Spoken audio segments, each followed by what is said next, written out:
Do you think Japan Sinks is his worst work that you've seen so far then? Out of like the 3 I've seen, yeah, it's probably. I mean, I haven't seen everything Masaaki Yuasa has to offer. Yeah. I've seen a lot, but I'd probably say it's probably his weakest. Yeah, I think definitely for me it was his weakest. And Yeah. it's literally just remove the cult. Yeah, and it's good. So many problems would be solved if he just had removed the I cold would say episode. not every problem would be solved, but a lot of it, it would be like a lot better because I still had problems with how the characters were written and how the story played out.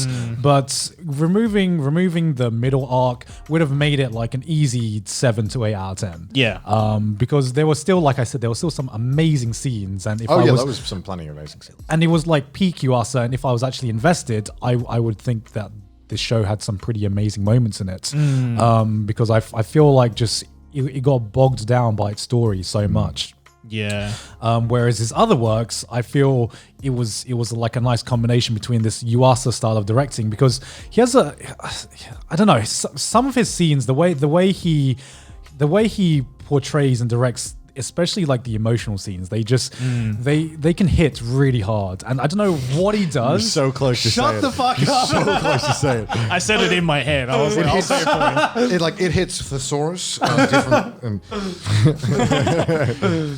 Yeah, but no, I agree. I definitely think that Yuasa, regardless of how strange it is that the way that he portrays, character designs and just movement in general, and just animation, just right? animation. in general.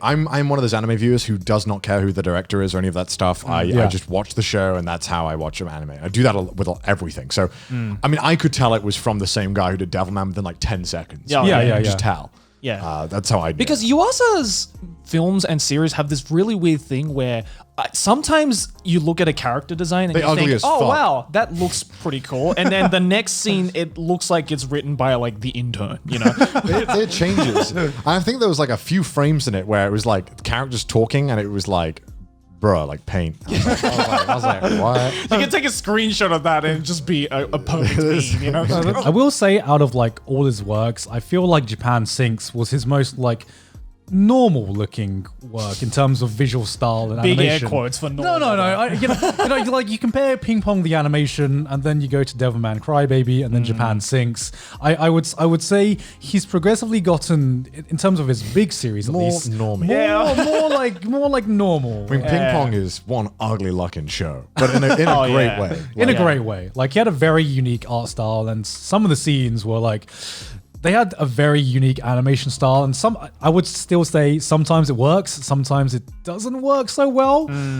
But it was definitely a very Yuasa style. I mean, at least you know it's him. Yeah. Right? How many fucking of those generic isekai shows are you like, are these all animated by the same fucking people? They all look the same. Like, I can't tell. You ask any Sakuga and they'll probably know. It's like, oh, this was directed by I don't care. Like, I see an isekai protagonist now, and it's literally a carbon copy of Kirito. Yeah. Like, I remember doing like a copy and paste of 7 different like isekai protagonists, and they all looked exactly the same. It was all that generic. Yeah, probably same. because they're all A1. Yeah, it's the exact same art style, the exact same animation all the time, and it's like, it's such a breath of fresh air to even get anything different. Oh no, that's what I love about Masaaki Yuasa, because he's just so weird that it's just instantly recognizable. Especially, Japan Sinks, as you were saying, even though it looks the most normal, probably to the general anime viewing audience, they would look at those characters and be like, oh, that looks fucking weird. But then you go back to Masaaki Yuasa's catalog, you watch something like Kaiba. Yeah. Like that thing, that doesn't even look like anime. Yeah. That thing looks like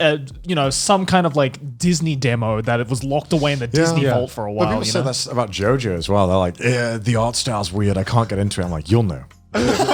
You'll appreciate it's an acquired taste. Once you acquire that taste, there's no going back. But taste acquired. Okay. I like JoJo now.